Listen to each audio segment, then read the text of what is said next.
Welcome to my channel कैरा तत्व। तो आज जो टॉपिक हम पढ़ने जा रहे हैं वो है quality control of proteins in endoplasmic reticulum. तो जिसने मेरी पहली वीडियो नहीं देखी है, एक बार आप उससे गो थ्रू कर लेना ताकि आपको ये वीडियो अच्छे से समझ में आ जाए। ठीक है, तो क्वालिटी कंट्रोल जो है हम ईआर में परफॉर्म करते हैं और इसका रीज़न क्या है? रीज़न ये है कि ईआर से ही जो है बहुत सारी प्रोटीन्स जो होते हैं वो गोल्जी में जाते हैं एंड गोल्जी के बाद जो है अलग अलग टारगेट जो रीजन होते हैं वहाँ पे जाते हैं, चाहे वो टारगेट रीजन कोई ऑर्गेनल हो या फिर वो टारगेट रीजन जो है सेल के बाहर कहीं पे हो। ठीक है, तो वो जो वहाँ चले जाएंगे, अगर कोई प्रोटीन है उसमें कुछ अच्छे से फोल्ड नहीं हो रखा है या फिर उसकी जो फंक्शनिंग है वो लूज़ हो गई है, तो वो आगे जैसे एंटर करेंगे तो क्या होगा कि वो चीज़ें और ज़्यादा एक्यूमुलेट होते रहेंगी और जिसकी वजह से जो है आगे जो प्रोसेस है वो अच्छे से परफॉर्म नहीं हो पाएगा। तो ये टॉपिक जो है ये इसलिए जो है बुक्स में नहीं बताया जाता है और ये जो है ये मैंने बहुत रिसर्च करके निकाला है। तो अगर आपको ये वीडियो अच्छी लगे तो आप लाइक करना और सब्सक्राइब करना मेरे चैनल को। ठीक है, तो चलो स्टार्ट करते हैं। तो ये इम्पोर्टेंट क्यों है, यानी कि हम क्वालिटी चेक करते ही क्यों है ईआर पे? सबसे पहला रीज़न है prevent defective proteins from reaching the cell surface. दूसरा रीज़न है मेंटेन नॉर्मल सेल फंक्शन। अगर सेल फंक्शन जो है वो बिगड़ सकता है इसके वजह से, क्योंकि अगर डिग्रेडेड या फिर जो अनफोल्डेड प्रोटीन है वो अगर एंटर हो गया अपने टारगेट रीजन में तो वहाँ पे वो क्या करेगा, डिसफंक्शन करवा देगा, जिस वजह से हमारा जो नॉर्मल सेल फंक्शन है वो अच्छे से नहीं हो पाएगा। तीसरा रीज़न है कि ये प्रोटेक्ट करता है सेल को, ताकि किससे प्रोटेक्ट करता है? स्ट्रेस से प्रोटेक्ट करता है और डिसीज़ से जो है प्रोटेक्ट करता है। ठीक है, तो इस वाली इमेज में आप देख लो कि ये जो है ये है न्यूक्लियस और न्यूक्लियस के बाहर है ईआर। ईआर के बाद ये प्रोटीन जो है एंटर कर रहा है गोल्जी पे। गोल्जी के बाद हो सकता है कि वो वेसिकल बना के सेल से बाहर निकल जाए, या ऐसा भी हो सकता है कि वो जो है ईआर के बाद किसी ऑर्गेनल में एंटर करे या गोल्जी के बाद किसी ऑर्गेनल में एंटर करे। मेनली जो है ईआर के बाद जो है ऑर्गेनल में एंटर नहीं करता, बल्कि गोल्जी के थ्रू ही वेसिकल बना के अलग अलग ऑर्गेनल में या फिर जहाँ पे उसका टारगेट रीजन होता है वहाँ पे जाता है। ठीक है, अब जिसने एनलिंक्ड ग्लाइकोसाइलेशन वाली वीडियो नहीं देखी एक बार देख लेना, क्योंकि उसके बिना आपको ये समझ में नहीं आएगा कि क्या हो रहा है करके। ठीक है, तो फिर भी हम थोड़ा बहुत जानते हैं इसके बारे में। तो जो न्यूली सिंथेसाइज प्रोटीन होगा वो क्या करेगा, ईआर में जो होते हैं ट्रांसलूकोन पाए जाते हैं। ट्रांसलूकोन यानी कि चैनल्स के थ्रू जो है न्यूली सिंथेसाइज प्रोटीन्स जो है वो एंटर करेगा ईआर के ल्यूमेन पे। अब क्या होगा, उसमें एनलिंक्ड ग्लाइकोसाइलेशन जो है वो परफॉर्म की जाएगी। एनलिंक्ड ग्लाइकोसाइलेशन में मैंने आपको बताया था कि क्या होता है, लास्ट में जो कार्बन या कह सकते हैं शुगर की जो माइटीज बनती है या फिर जो फ्रेमवर्क बनता है उसमें क्या होता है, 3 ग्लूकोज होते हैं, 9 मैनोज होते हैं और 2 नैक होते हैं। ठीक है, और अगर उसको ईआर से उस प्रोटीन को अगर एंटर करना है गोल्जी में तो इसके लिए क्या करा जाता है, 3 ग्लूकोज को रिमूव कर दिया जाता है और 1 मैनोज को हटा दिया जाता है। यानी कि जो एंटर करता है गोल्जी में वो होता है 2 नैक, इसके अलावा 8 मैनोज। ठीक है, तो ये जो ग्लाइकन है यानी कि जो हमने शुगर के माइटीज ऐड करी है, ये एक फोल्डिंग टैग की तरह होती है जो कि ये इंश्योर करती है कि क्वालिटी इसकी सही है या नहीं है। यानी कि जो प्रोटीन जो है वो अच्छे से अगर फोल्ड नहीं हो रखा है या उसमें डिसफंक्शन देखने को मिला है, उसको गोल्जी में जो है भेजा नहीं जाता, बल्कि ईआर के मेम्ब्रेन में ही जो है बहुत सारे एंजाइम्स पाए जाते हैं। जैसे कि उसमें एक एंजाइम पाया जाता है यूबिक्विटिन लाइगेज। ये क्या करता है, यूबिक्विटिन्स के जो टैग होते हैं ये जो प्रोटीन जो है अच्छे से परफॉर्म नहीं कर पा रहा है, चीज़ें अच्छे से फोल्ड नहीं हो पा रहा है, उसमें ऐड कर देता है यूबिक्विटिन को। और यही जो प्रोटीन है ये क्या करता है, साइटोप्लाज्म वाली साइड पे जाता है, यानी कि ईआर के ल्यूमेन से जो है चैनल्स के थ्रू जाएगा साइटोप्लाज्म में, और साइटोप्लाज्म में पाए जाते हैं प्रोटियोसोम, जो क्या करते हैं यूबिक्विटिन को जैसे ही आइडेंटिफाई करते हैं तो उसके जो टैग को आइडेंटिफाई करने के बाद क्या करते हैं, उसका डिग्रेडेशन कर देते हैं और छोटे छोटे अमाइनो एसिड की चेन में इसको टर्मिनेट कर देता है। ठीक है, तो ये चीज़ हमने पिछली वाली वीडियो में भी देखी थी कि क्या चीज़ें हो रही है। तो अब यहाँ पे जो एंजाइम इन्वॉल्व होता है वो होता है ओएसटी, यानी कि ओलिगोसैकेराइड ट्रांसफरेज। ये क्या करता है, जो ओलिगोसैकेराइड की हम जो चेन बना रहे थे यानी कि शुगर माइटिस की जो चेन बना रहे थे उसको क्या कर रहा था, प्रोटीन्स के जो है एन टर्मिनल के रीजन पे जहाँ पे सीक्वेंस पाया जा रहा था एस्पार्जिन वाला, यानी कि एस्पार्जिन एक्स और एस और टी।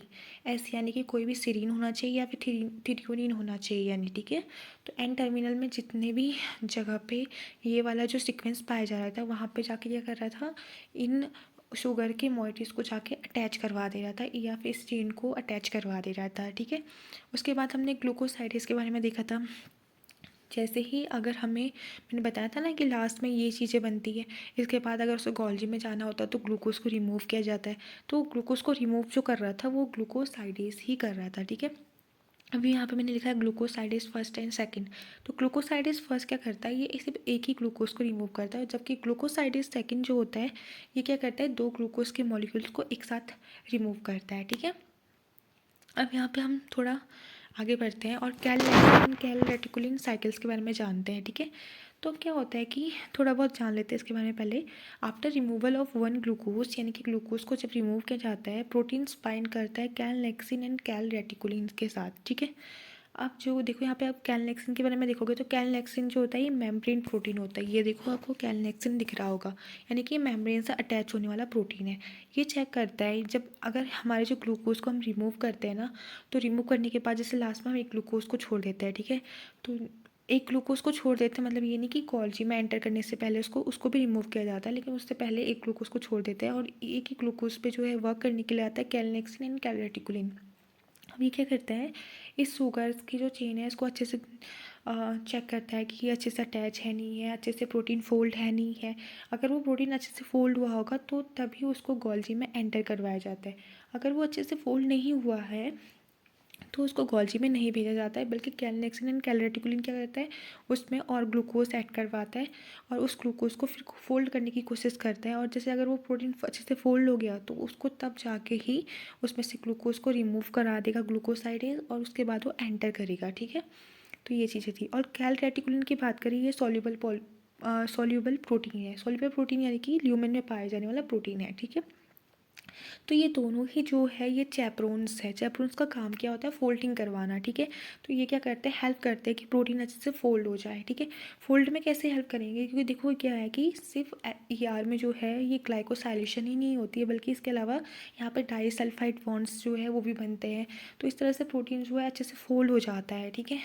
तो ये सिग्नल्स की तरह भी एंटर करता है, सिग्नल्स की तरह मतलब रिकॉग्नाइज किया जाता है कि हाँ प्रोटीन अच्छे से फोल्ड हो गया, अब इसको गोल्जी में भेज सकता है, ठीक है। तो अगर प्रोटीन अच्छे से फोल्ड है तो जो फाइनल ग्लूकोज है, यानी कि जो एक ग्लूकोज था उसको भी रिमूव कर दिया जाएगा। और उसके अलावा भी जो हमने देखा था कि सिर्फ 8 ही मैनोज जो है एंटर कर पाते हैं गोल्जी पे, तो एक मैनोज को भी हटा दिया जाता है, यानी कि 9 मैनोज में से एक को हटा के तो जो एंटर करेगा गोल्जी में वो होगा 8 मैनोज, और इसके अलावा जो है 2 नेक, ठीक है। तो वही है, अगर जैसे ही अच्छे से प्रोटीन फोल्ड हुआ होगा तो वो क्या करेगा, ER से गोल्जी एपरेटस में चले जाएगा। और अगर प्रोटीन अच्छे से फोल्ड नहीं है तो क्या होगा, हमारा UGGT एंजाइम, इसके बारे में आगे पढ़ेंगे हम। तो क्या करेगा, एक ग्लूकोज को ऐड और करवा देगा, और जैसे एक ग्लूकोज ऐड हो गया तो अगेन कैलनेक्सिन एंड कैलरेटिकुलिन वाली साइकिल होगी, उसको चेक किया जाएगा कि अच्छे से फोल्ड है नहीं है, उसके बाद ही इसको आगे को भेजा जाएगा। तो यहाँ पे भी वही चीज़ देखने को मिल रही है, वही डायग्राम को मैंने यहाँ पे दिखाया है कि किस तरह से हो रहा है, कैलनेक्सिन और कैलरेटिकुलिन कर क्या रहा है, ठीक है। तो ये जो है कैलनेक्सिन जो है ये मेम्ब्रेन के साथ बाउंड होने वाला प्रोटीन है, और जबकि कैलरेटिकुलिन जो है ये फ्रीली मूव करता है ER के ल्यूमन में, ठीक है। अब देखो मैंने यहाँ पे ये बताया, ये है यूबिक्विटिन लाइगेज। अगर जो प्रोटीन अच्छे से फोल्ड नहीं हो पा रहा है इतना कुछ करने के बाद भी, इतनी साइकिल चलाने के बाद भी, तो क्या कर रहा है, यूबिक्विटिन लाइगेज जो है इस प्रोटीन की चेन में या प्रोटीन में जो है यूबिक्विटिन्स को ऐड कर दे रहा है। यूबिक्विटिन्स को ऐड करने के बाद क्या होगा, ये जैसे ही साइटोप्लाज्म में जाएंगे तो साइटोप्लाज्म में होते हैं प्रोटियोसोम। तो प्रोटियोसोम इसको आइडेंटिफाई करेंगे और डिग्रेड कर देंगे, और ये जो है छोटे छोटे अमाइनो एसिड्स के या कह सकते हैं पेप्टाइड्स के जो है छोटे छोटे से चेन बन के रह जाएंगे, ठीक है। अब आगे बढ़ते हैं, रोल ऑफ मैनोज ट्रिमिंग। अब देखो ग्लूकोज का तो हमें समझ में आता है, ये ग्लूकोज को हम रिमूव कर रहे थे, लेकिन ये मैनोज को ट्रिम करने की ज़रूरत क्यों पड़ी। जैसे हमने देखा था ना, लास्ट में बन कितना रहा था, 2 नेक बन रहे थे, 9 मैनोज बन रहे थे, और लास्ट में 3 ग्लूकोज बन रहे थे। तो ग्लूकोज को तो हमने रिमूव कर दिया, चलो ठीक है, हमने मान लिया ग्लूकोज को हमने सिग्नल की तरह देखा, चेकिंग पॉइंट की तरह देखा, लेकिन हम मैनोज को क्यों हटा रहे हैं, तो और किस तरह से उसको हटाया जा रहा है। या फिर ये तो चलो ग्लूकोज के लिए या गोल्जी के लिए हो गया सिग्नलिंग, लेकिन अगर जब हमें इसको यूबिक्विटिन लाइगेज की हेल्प से उसको डिग्रेड करवाना है, उस टाइम पे भी हम मैनोज की ट्रिमिंग करते हैं। तो उसको अच्छे से पढ़ लेंगे, लेकिन पहले थोड़ा सा इसके पॉइंट्स जान लेते हैं। If protein fails to fold after many attempt, तो जैसे पहले उसमें कैलनेक्सिन कैलरेटिकुलिन साइकिल चली, उसने कोशिश करी कि अच्छे से फोल्ड हो जाए, और उसके फोल्ड होने के बाद भी ये अच्छे से फोल्ड नहीं हो पा रहा है, तो अब यहाँ पे क्या होगा, मेनोसाइटेस आएगा। साइटेस का मतलब है ये कट करने आया है, रिमूव करने आया है। तो ये क्या करेगा, मेनोसाइटिस जो है ये क्या करेगा, रिमूव करेगा मेनोस की रेसिड्यू को। तो ये जो 9 जो मेनोस अटैच थे उनमें से 4-5 मेनोस को हटा देगा उसमें से। अब ये जो 4-5 हट चुके हैं, ये तो ऐसा सिग्नल देगा कि यार ये गोल्जी में एंटर तो नहीं कर पाएगा, ठीक है। तो क्या होगा, loss of mannose is signal for degradation. Mannose streaming means protein is permanently misfolded हो रखा है और can not be correct further. तो इस वजह से ये जो है यहाँ पे यूबिक्विटिन लाइगेस आएगा और इसको जो है ट्रिम कर देगा। तो इस डायग्राम में इसको अच्छे से समझते हैं, ठीक है। तो हमने देखा कि लास्ट में जो डॉलिकोल डाइफॉस्फेट था, जो चेन बना रहा था, उसमें हमने देखा था कि 9 मेनोज थे, 3 ग्लूकोज थे और 2 नैक थे, ठीक है। अब क्या है, अगर वो करेक्टली फोल्ड है तो यहाँ पे ग्लूकोसाइडेज फर्स्ट एंड सेकंड आएंगे। ये क्या करेंगे, ग्लूकोज में से 3 ग्लूकोज में से एक भी मतलब सारे ग्लूकोज को रिमूव कर देंगे। ग्लूकोसाइडेज फर्स्ट जो है एक ग्लूकोज को रिमूव करेगा और ग्लूकोसाइडेज सेकंड जो है ये बाकी के 2 ग्लूकोज को रिमूव कर देंगे। तो यहाँ पे कितने हो गए, 0 ग्लूकोज, 9 मेनोस और 2 नैक। लेकिन हमने बात की थी गोल्जी में एंटर कराने के लिए एक मेनोस का और रिमूव होना बहुत ज़रूरी है। तो यहाँ पे आया मेनोसाइडेज फर्स्ट। मेनोसाइडेज फर्स्ट ने क्या करा, ग्लूकोज तो रिमूव हो चुके हैं, ये क्या करेगा, एक मेनोस को हटा देगा। और जैसे ही एक मेनोस हट जाएगा तो ये जो प्रोटीन है अपने इस शुगर के टैग के साथ कहाँ एंटर हो जाएगा, गोल्जी बॉडीज़ में। और उसके बाद गोल्जीज के अंदर भी जो है ओ लिंक्ड ग्लाइकोसाइलेशन होती है, ठीक है। अब देखो ये तो हो गया करेक्ट फोल्डिंग के लिए। अगर लेकिन इनकरेक्ट फोल्डिंग होगी तो तब हम क्या करेंगे, ठीक है। तो जैसे ये रहा इनकरेक्ट फोल्डिंग, इनकरेक्ट फोल्डिंग हो जा रही है, तो उस टाइम पे क्या किया जा रहा है, ये जो ग्लूकोज है उसमें से एक ग्लूकोज को रिमूव नहीं किया जा रहा है, मतलब बल्कि 2 ग्लूकोज को तो रिमूव कर दिया लेकिन एक ग्लूकोज को रिमूव नहीं करा गया है, और उसको सीधे कैलनेक्सिन कैलरेटिकुलिन साइकिल में भेज दिया जाएगा। और वहाँ पे इसको दोबारा कोशिश की जाएगी कि ये प्रोटीन अच्छे से फोल्ड हो जाए। अगर ये प्रोटीन अच्छे से फोल्ड हो गया तो उसको अगेन जो है हम क्या करेंगे, मेनोसाइटेज फर्स्ट की हेल्प से एक मेनोस हटा के सीधे गोल्जी में भेज देंगे। लेकिन अगर वो अच्छे से फोल्ड नहीं हो पाया है तो हम क्या करेंगे, सेवरली अगर मिस फोल्डेड है तो हम क्या करेंगे, 3-4 जो है मेनोसाइटेज के हेल्प से क्या करेंगे, इस मेनूस को 3-4 मेनूस को हटा देंगे। और जैसे ही हट जाएगा तो ये क्या है, सिग्नल होगा कि इसको डिग्रेड करना है। तो यहाँ पे यूबिक्विटिन लाइगेज आएगा, वो क्या करेगा, यूबिक्विटिन्स की टैग को ऐड करेगा और ये जो है जैसे ही प्लाज्मा ये कह सकते साइटोप्लाज्म वाले एरिया पे जाएगा तो वहाँ पे जो है इसको मिलेंगे प्रोटियोसोम्स जो क्या करेंगे, डिग्रेडेशन का काम करेंगे। तो ये डिग्रेड कर देंगे इसको, ठीक है। अब हम पढ़ते हैं ER एसोसिएटेड डिग्रेडेशन। जो अभी तक मैंने सब कुछ पढ़ लिया है, बस इसको रीड करना है, ठीक है।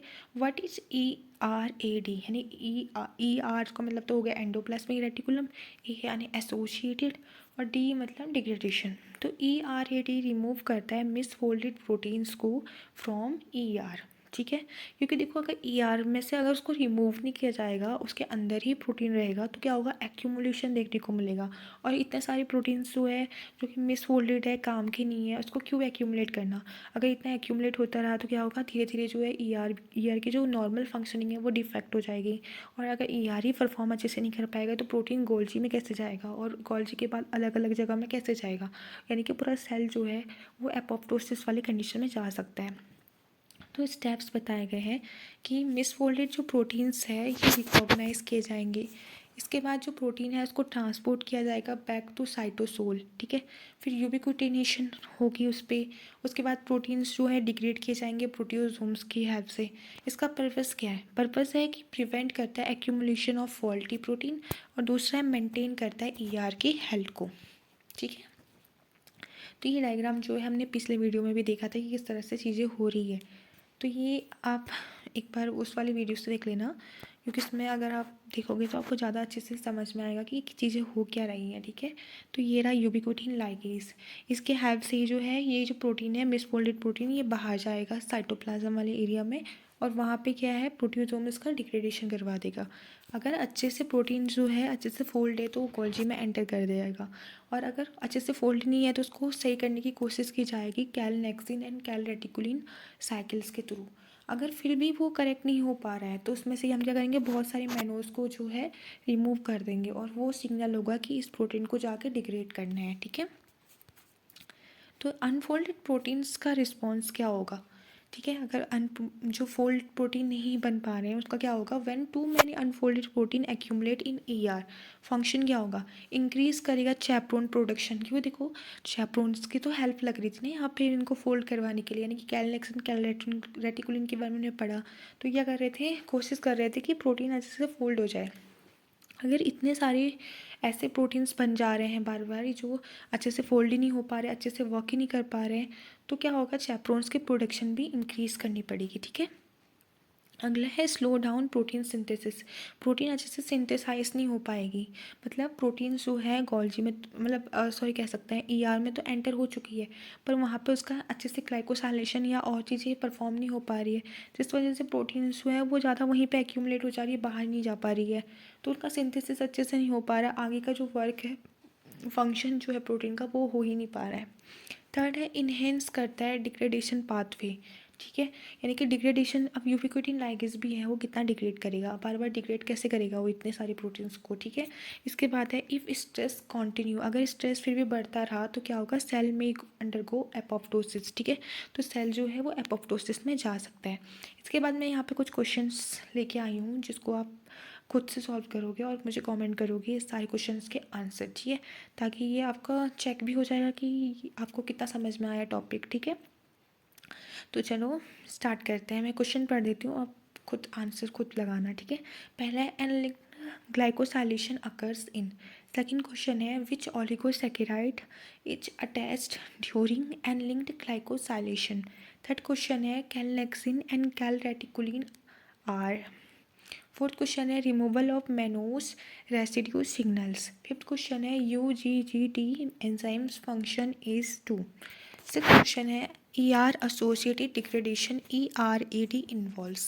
सेवन क्वेश्चन है which event activate UPR। Eight question है मैनो स्ट्रीमिंग मेनली डिसाइड्स। ठीक है, तो इतने ही क्वेश्चंस थे। अगर आपको मेरी वीडियो पसंद आई तो आप लाइक करना, चैनल को सब्सक्राइब करना और कमेंट करना कि आपको नेक्स्ट टॉपिक कौन सा चाहिए। ठीक है, तो थैंक यू वेरी मच।